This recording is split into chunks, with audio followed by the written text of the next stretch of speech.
ಗೌಚಗಲ್ಲು ಗ್ರಾಮದಲ್ಲಿ ಮುಂದುವರಿದ ಚಿರತೆ ಹಾವಳಿ, ಸಾರ್ವಜನಿಕರಲ್ಲಿ ಆತಂಕ.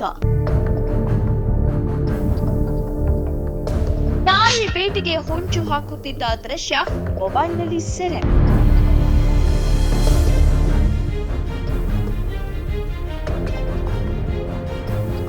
ಕೊರಟಗೆರೆ ತಾಲೂಕು ಚನ್ನರಾಯನದುರ್ಗ ಹೋಬಳಿಯ ಗೌಚಗಲ್ಲು ಗ್ರಾಮದಲ್ಲಿ ಕಳೆದ ಒಂದು ತಿಂಗಳಿನಿಂದ ಗ್ರಾಮದ ಅನೇಕ ಭಾಗಗಳಲ್ಲಿ ಚಿರತೆಯೊಂದು ಪದೇ ಪದೇ ಕಾಣಿಸುತ್ತಿದೆ.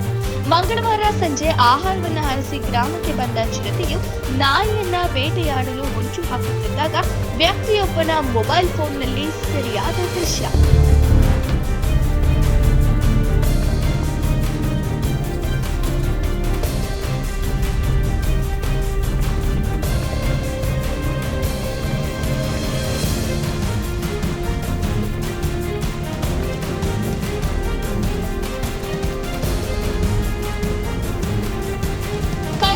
ನಾಲ್ಕು ದಿನಗಳ ಹಿಂದೆ ಗೌಚಗಲ್ ಗ್ರಾಮದ ಗೋವಿಂದರಾಜು ಎಂಬ ರೈತನ 3 ಮೇಕೆಗಳನ್ನು ಕೊಂದಿದ್ದ ಚಿರತೆ ಇಂದು ಮತ್ತೆ ಆಹಾರವನ್ನರಸಿ ಗ್ರಾಮದ ಕಡೆಗೆ ಬಂದಿರುವುದು ಕಂಡುಬಂದಿದೆ.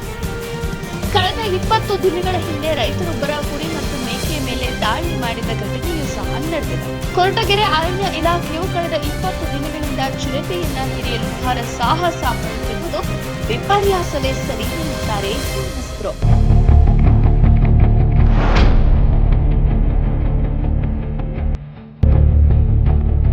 ಕಾಡಂಚಿನ ಗ್ರಾಮಸ್ಥರ ಪ್ರತಿ ದಿನದ ಗೋಳು ಅರಣ್ಯ ಇಲಾಖೆಗೆ ಮುಟ್ತಾ ಇಲ್ಲ.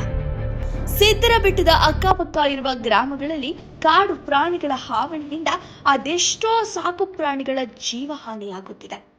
ಈ ಕಾಡು ಪ್ರಾಣಿಗಳು ಮನುಷ್ಯನ ಮೇಲೆ ಎರಗಿ ಮನುಷ್ಯನ ಪ್ರಾಣವೇ ಹೋದ್ರೂ ಲೆಕ್ಕಕ್ಕಿಲ್ಲ.